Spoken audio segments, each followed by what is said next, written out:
Bonsoir à tous et merci de nous être fidèles tout de suite. Les grandes lignes de ce journal.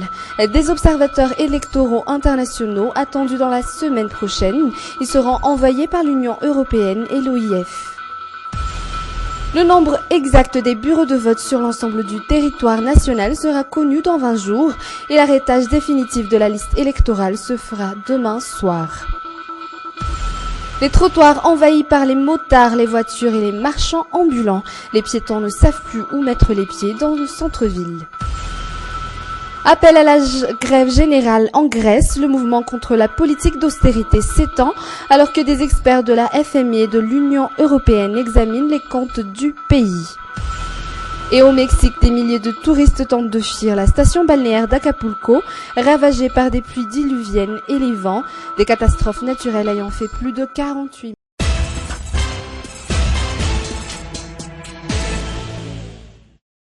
C'est maintenant devenu une habitude pour les motards de circuler dans l'allée réservée aux piétons. Ils montent même les trottoirs.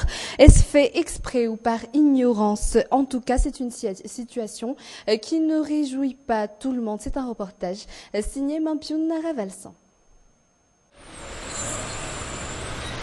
C'est en ces moments d'embouteillage que les motos et les bicyclettes, s'ils ne peuvent se faufiler entre les voitures, vont sur les trottoirs.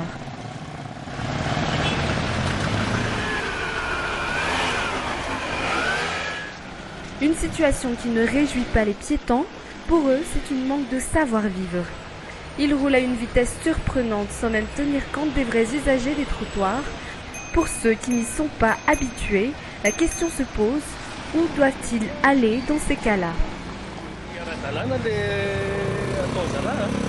Ils font absolument n'importe quoi. S'il heurte quelqu'un avec cette allure, que feront-ils? Les piétons sont obligés de leur céder le passage pour ensuite marcher en pleine rue. Les voitures, les motos, tout comme les piétons, ont des allées qui leur ont été attribuées à cet effet. Les motos ne doivent donc pas être vues sur les trottoirs. Ils ne doivent pas monter sur les trottoirs, ils doivent au contraire suivre les embouteillages. Ils peuvent causer des accidents car ils sont là où ils ne doivent pas être. Il existe des lois en vigueur. Les forces de l'ordre avertissent les motards, surtout ceux qui persistent à monter sur les trottoirs. Ils seront fortement sanctionnés.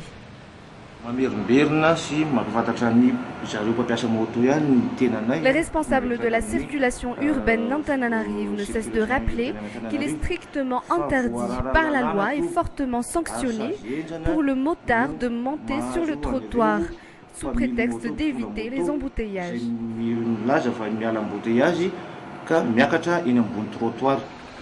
Les piétons ne savent plus où mettre les pieds avec les deux roues qui s'incrustent dans leur espace. Certaines voitures bloquent également les routes en se garant n'importe où. Pire encore, les marchands ambulants envahissent l'artère principale. Ils se mêlent aux voitures. Et le vol d'ossements est de retour dans la capitale. Le crime s'est passé du côté d'Ambouibé et n'a été découvert par les propriétaires qu'au moment d'un enterrement ce jour. En tout, 2 tambours ont été victimes de cambriolage. Les propriétaires crient au scandale. Il y a un tout autre sujet à présent. Presque tous les Fouktanes de la capitale n'attendent plus que la date des élections. Tous les membres des bureaux de vote sont au complet. Zouramian Chsou et Yves Janel ont réalisé ce reportage dans un des Fouktanes fin prêt pour les élections. Pour le Fouktan Mamasna Atim, voici la liste des membres du bureau de vote. Ils sont 38, tous résidents de ce Fouktan. Cela a pris des semaines pour tous les regrouper, des personnes sélectionnées dans les 4 secteurs du Fouktan.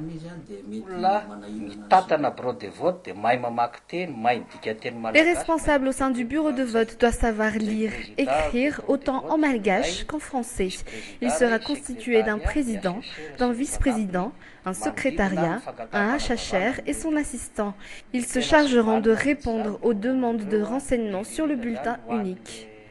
Ils n'ont pas été choisis par hasard, ils ont été sélectionnés et surtout le président qui a beaucoup de responsabilités est désigné par le Fouktan. Tous ou presque depuis toujours sont enregistrés au sein du même Fouktagne. Ils seront répartis dans 5 bureaux de vote. C'est cette école octroyée par le gouvernement qui est et sera le bureau de vote pour cette année.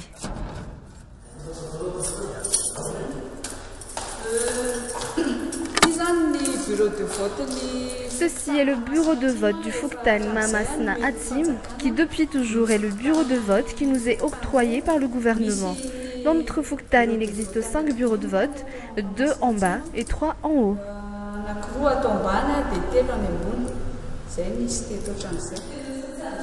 Voici le bureau dans lequel travailleront les 38 personnes dans à peu près un mois. Une pièce assez spacieuse. L'emplacement des matériels ne changera pas, le même que d'habitude. L'isoloir sera disposé dans ce coin de la pièce et l'urne se trouvera ici, en bas. Ce Fouktagne est désormais prêt à recevoir les électeurs qui sont à peu près dans les 4000. Seule étape à franchir à présent en attendant le jour J, la formation des membres du bureau de vote. Les membres du bureau de vote seront incessamment formés sur leurs tâches pendant les élections. Leurs formateurs viennent d'acquérir toutes les connaissances nécessaires sur le fonctionnement des bureaux de vote et des sections de recensement matériel de vote. Des formations dispensées par la Sénit et qui ont été clôturées ce jour à l'Arbi. En marge de la cérémonie, la présidente de la Sénit, Atala Béatrice, a annoncé l'arrivée prochaine des observateurs internationaux, notamment ceux de l'OIF et de l'Union européenne. Et passons maintenant au sujet de l'enseignement. À chaque nouvelle rentrée, les enseignants dans les lycées publics ont le choix entre plusieurs classes. Comment se déroule cette étape pré-rentrée et à qui revient la décision finale? Nos journalistes ont mené une enquête là-dessus et nous rapportent ce reportage Anna Muriel et Yves Janel. Silver est enseignant en terminale ici au lycée Gigi à Béacheville. Il passe 6 heures par semaine dans sa classe. Dans ma classe, les élèves sont beaucoup plus sérieux dans leurs études, peut-être parce qu'ils sont conscients du fait qu'ils vont passer le baccalauréat. Pour cette année, j'ai déjà ma proposition pour le choix de la classe à gérer, mais je dois me conformer à la décision des responsables. Dans les lycées publics, les enseignants ont le choix parmi les classes qu'ils veulent tenir tout au long de l'année scolaire. Ils peuvent avancer des propositions et cela se fait au cours du conseil des classes. Nous donnons aux enseignants leur emploi du temps à chaque rentrée scolaire et cela correspond à peu près à ce qu'ils ont demandé. Mais en général, tous les enseignants peuvent se charger des classes de seconde, première ou terminale. La décision finale revient ainsi à l'administration du lycée. Selon le proviseur de ce lycée public, c'est pour arranger du mieux qu'ils peuvent les emplois du temps de chaque enseignant que l'administration demande l'avis des enseignants ou la desiderata.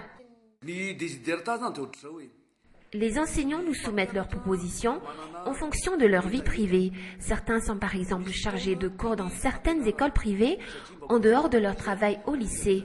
D'autres ont des programmes bien définis tout au long de l'année.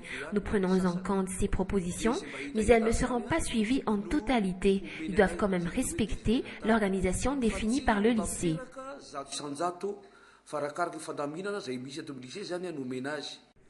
Pour l'année scolaire 2013-2014, le lycée Gigi à Béacheville d'Analakiel compte 120 enseignants. Et la troupe Jeannette reprend du service après avoir déserté la scène pendant plusieurs mois. L'une des plus anciennes troupes de théâtre malgache va se produire ce dimanche et jouera la pièce Sangmaïr. Nous avons rencontré le metteur en scène de la troupe, Mbatu Ravalsan, un des piliers du théâtre malgache. Mampion Ravalsan. Entrer dans la peau d'un ivrogne. Faire le coléreux. Ou encore faire l'amoureux. En seulement quelques minutes, Mbatu Ravalsan est passé d'un personnage à un autre. Nous sommes en face d'un grand acteur, c'est l'un des piliers du théâtre malgache. Mbatu Ravalsan, il a l'art du théâtre dans le sang. Selon mes parents, j'étais encore petit la première fois que je suis montée sur scène. J'ai joué le rôle d'un enfant, c'était à Thomasin. Quelques années plus tard, j'ai totalement plongé dans le monde du théâtre. Mon grand-père, le pasteur Émile Radanson, écrivait des pièces théâtrales. La scène était familière également pour mon père, Sarah Ravalson, qui faisait partie de la troupe Jeannette. Avec ses 30 ans d'expérience, Mbatu est aujourd'hui metteur en scène au sein de la troupe Jeannette, la plus ancienne des troupes théâtrales. Il est aussi le président de l'association des troupes théâtrales. Le théâtre est aussi une affaire de famille. Mbatu partage la scène avec son frère Lise. Dans le théâtre également, nous sommes des frères. Nous avons chacun notre rôle à jouer et chacun joue son personnage comme il le faut.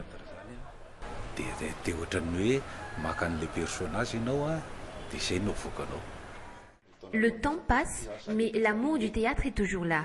Ce dimanche, la troupe Jeannette reprend du service et jouera la pièce Sangmaïej, mise en scène par Mbatu Ravalson. Malgré son immense succès, peu de jeunes connaissent cette pièce. Le DVD dans lequel on trouvera les derniers clips en live de la troupe Jeannette sortira ce dimanche.